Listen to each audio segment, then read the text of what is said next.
Commissioner కి రెండో call వచ్చినప్పుడు అక్యూస్ ని ట్రేస్ చేయడానికి ట్రై చేసినప్పుడే వాడుగా పాస్పోర్ట్ ఇచ్చి వాడి లొకేషన్ పంపించాడు. వాడు పంపించిన పాస్పోర్ట్ 00100. వాడిని ట్రేస్ చేయడానికి వెళ్ళిన చోట అక్కడున్న ఒక గోడ మీద ఇదే నంబర్ ఉంది. కానీ కొంచెం విచిత్రంగా ఉంది.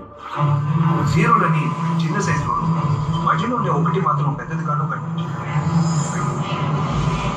దాన్ని ఒక నంబర్గా చూసినప్పుడు నాకు ఏమీ అర్థం కాలేదు. కానీ దాన్ని ఒక సింబల్ గా చూసినప్పుడు నాకు క్లూ దొరికింది. అదొక నంబరో పాస్కోడో కాదు, చెస్ లో ఉండే రాణి తలుపు గ్రౌండ్స్.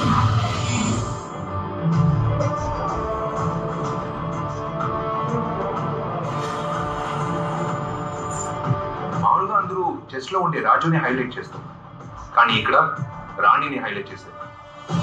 మనం వెతికే అక్యూస్ ఎందుకని ఓ అమ్మాయి అయ్యేందుకు. చెస్ లో రాణియే పవర్ఫుల్ చంద్రు, అందుకే ఇండైరెక్ట్ గా ఆ సింబల్ ని పెట్టారేమో. యూఆర్ రైట్ గాయత్రి, బట్ నేను అమ్మాయి అన్నది ఆ ఒక్క రీజన్ కి కాదు. మనకు దొరికిన రెండో క్లూ ఫింగర్ ప్రింట్స్.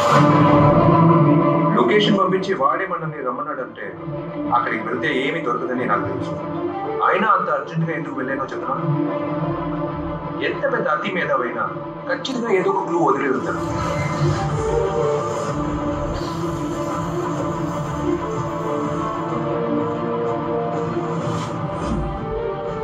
క్లియర్ గా డేటా క్రాష్ చేయడం తెలిసిన వాడికి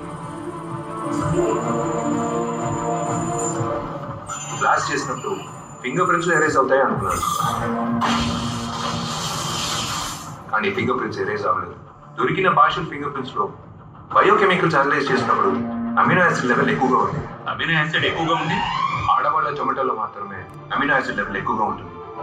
మనం ఎంక్వైరీ చేసినంత వరకు మాస్క్ వేసుకుని ఇద్దరు మగాళ్ళు దోచుకున్నారని అందరూ చెప్పారు. కానీ మగాళ్ళు కాదు అమ్మాయి అని ఎలా చెప్తున్నారు సార్? దోచుకున్నది ఇద్దరు మగాళ్ళే, కానీ దాని వెనక ఉన్న మాస్టర్ మైండ్ ఒక అమ్మాయి.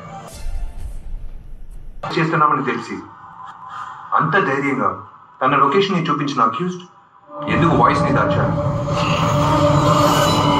వీటన్నిటి బట్టి చూస్తే ఖచ్చితంగా మనం వెతికే క్రిమినల్ మగాడు కాదు.